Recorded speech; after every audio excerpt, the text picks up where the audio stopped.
नमस्कार दोस्तों, जय गौ माता, वंदे मातरम। मैं डॉक्टर निशा भारद्वाज, ज्योतिर्मय गौमृत संस्थान से।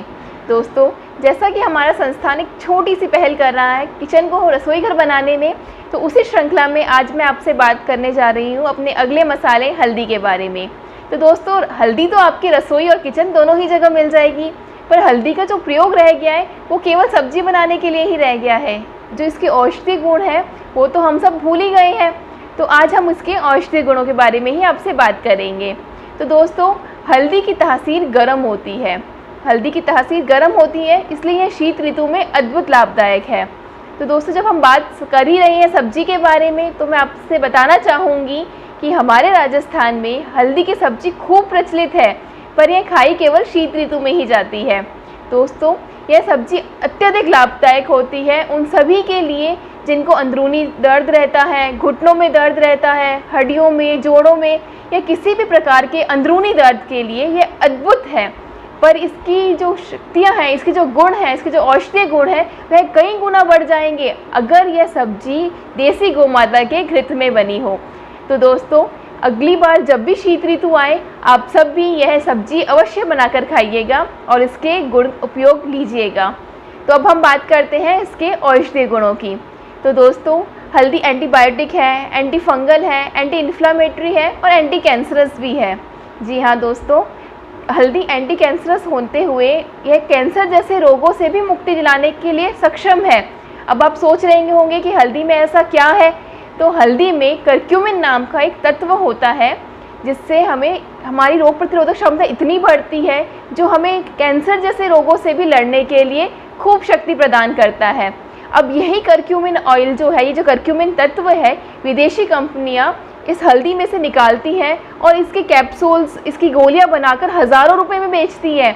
तो इससे कहीं गुना बेहतर है ना कि हम अप्राकृतिक रूप में करक्यूमिन लेने से अच्छा है कि हम प्राकृतिक रूप में हल्दी का सेवन करके ही करक्यूमिन लें और अपने शरीर से जो कैंसर होने की जो संभावना है वो कम करें, अपनी रोग प्रतिरोधक क्षमताओं को बढ़ाएं। तो दोस्तों, जितना हो सके हल्दी का प्रयोग कीजिए, पर ध्यान रखिए कि हल्दी केवल ऑर्गेनिक ही लेनी है। हमें केमिकल से पकी हुई या मार्केट में किसी भी तरह की हल्दी नहीं लेनी है। हम केवल ऑर्गेनिक हल्दी का ही प्रयोग करेंगे। अगर आप ऑर्गेनिक हल्दी मंगवाना चाहते हैं तो आप हमारे ज्योतिर्मय गौमृत संस्थान से भी मंगवा सकते हैं। उसका लिंक आपको डिस्क्रिप्शन बॉक्स में मिल जाएगा। तो दोस्तों, अब बात करें हम इसके और औषधीय गुणों की। तो आपको याद ही होगा कि बचपन में जब भी चोट लगती थी या कहीं दर्द होता था, तो हमारी नानी दादी हमें एक गिलास दूध में हल्दी मिलाकर पिलाती थी। पर अब ना वो नानी दादी ऐसा करती हैं और ना हम लेते हैं, क्योंकि हम मानते ही नहीं इनके गुणों के बारे में। हम तो बस एंटीबायोटिक, टैबलेट्स, पेन किलर पर ही रह गए हैं। पर दोस्तों, हल्दी अत्यधिक लाभकारी है हर अंदरूनी दर्द के लिए। तो जब भी किसी भी प्रकार का घुटनों का दर्द हो, अंदरूनी चोट लगी हो, तो आप एक गिलास दूध में 1/4 चम्मच हल्दी मिलाकर पीजिए। अत्यंत लाभदायक होगा और हर प्रकार के दर्द से आपको मुक्ति मिलेगी। पर दूध भी देसी गौ माता का ही लेना है, पैकेट दूध नहीं चलेगा। किसी भी प्रकार का पैकेट दूध का उपयोग आप मत कीजिएगा। वह केवल और केवल जहर के समान है, उसमें कोई गुण नहीं है। वो हल्दी के औषधीय गुणों को भी ख़त्म कर देगा। तो आप जब भी दूध पिए या हल्दी के साथ दूध पिए, तो वह दूध गौ माता का ही लीजिएगा, देसी गौ माता का। तो दोस्तों, अब हम बात करते हैं कि जब एक शिशु पैदा होता है, जब एक गर्भवती महिला एक शिशु को जन्म देती थी, उस समय भी हम हल्दी का उपयोग करते थे। उस घाव में भी हम हल्दी का उपयोग करते थे। उस दर्द के लिए भी हम एक प्रसूता को हल्दी का दूध ही दिया करते थे। पर आज वो भी ख़त्म कर दिया गया है।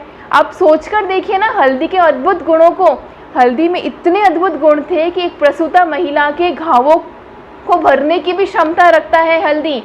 तो दोस्तों, अपने जो भी आप खाने के लिए आप यूज़ करते हैं, उसमें आप हल्दी का प्रयोग जितना हो सके उतना अधिक कीजिए और केवल ऑर्गेनिक हल्दी ही लीजिए। इसके साथ ही दोस्तों, अगर मुंह में कहीं भी छाले हो गए हैं तो आपको बीका कैप्सूल लेने की कोई ज़रूरत नहीं है। किसी भी तरह की कोई दवाई लेने की ज़रूरत नहीं है। आप केवल छालों के ऊपर उस हल्दी को लगा दीजिए। आप हल्दी को सूखा भी लगा सकते हैं या किसी तेल के साथ मिक्स करके भी लगा सकते हैं और मुंह की लार को गिरने दीजिए। इससे भी आपको अद्भुत आराम मिलेगा।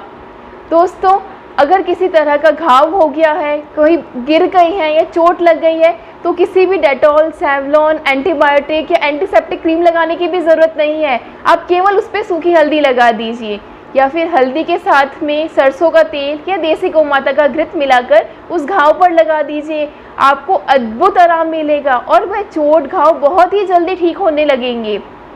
दोस्तों, केवल इसके औषधीय गुण ही नहीं है, यह सौंदर्य के लिए भी अद्भुत लाभकारी है। अगर आपके फेस पे कहीं पे पिंपल्स हो गए हैं, या किसी को एक्ने प्रॉब्लम है, किसी की झुर्रियाँ या झुर्रियाँ रहती है चेहरे पर, आप उस पर भी हल्दी लगा सकते हैं, उससे भी आपको बहुत अच्छा लाभ मिलेगा। अब जो उनकी ड्राई स्किन है, उन्हें साबुन, जो हम साबुन लगाते हैं, बॉडी पे केमिकल्स यूज़ करते हैं, उसकी ज़रूरत नहीं है, अब से वो बंद कर दीजिएगा। जिनकी ड्राई स्किन है उनके लिए आप एक कटोरी में, एक प्याले में 2 चम्मच मुल्तानी मिट्टी लीजिए, उसके अंदर 1/4 चम्मच हल्दी डालिए। उसका लेप बनाने के लिए आप उसमें दूध और पानी कुछ भी मिला सकते हैं। उस लेप से आप स्नान कीजिए, आपको शरीर पे, आपके सौंदर्य में अद्भुत लाभ मिलेगा। और जिनकी स्किन ऑयली है, वह दूध की जगह गुलाब जल या सामान्य पानी मिलाकर नहा सकते हैं, या आप लेप लगाकर रख सकते हैं, उससे भी आपको अद्भुत लाभ मिलेगा।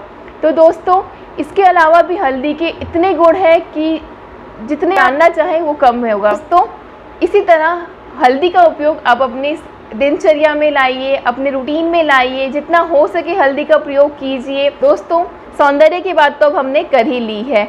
अब जैसे कि ग्रीष्म ऋतु चल रहा है, इसके बाद जब बारिश का मौसम आएगा, तो अक्सर बारिश के मौसम में बच्चों को सर्दी, जुकाम, खांसी जैसी समस्या तो आम है। अब इसमें हम क्या करते हैं, इसमें हम डॉक्टर्स के पास लेके जाते हैं, महंगी महंगी दवाइयाँ देते हैं, एंटीबायोटिक्स देते हैं बच्चों को। अब से उसकी ज़रूरत भी नहीं है।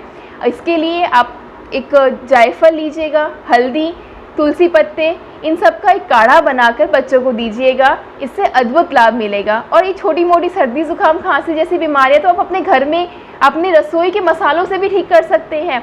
तो क्यों आप इतने पैसे खर्च करके एंटीबायोटिक्स लेते हैं, इतने स्टेरॉइड्स लेते हैं, इतना जहर शरीर को देते हैं, इतना केमिकल्स देते हैं।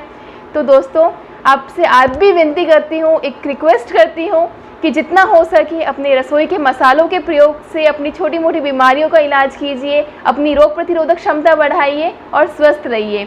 दोस्तों, किसी भी तरह का कोई भी स्वास्थ्य संबंधित सवाल है तो आप हमें कमेंट बॉक्स में पूछ सकते हैं। आप हमारे संस्थान के नंबर से संपर्क कर सकते हैं। धन्यवाद दोस्तों। जय गौ माता।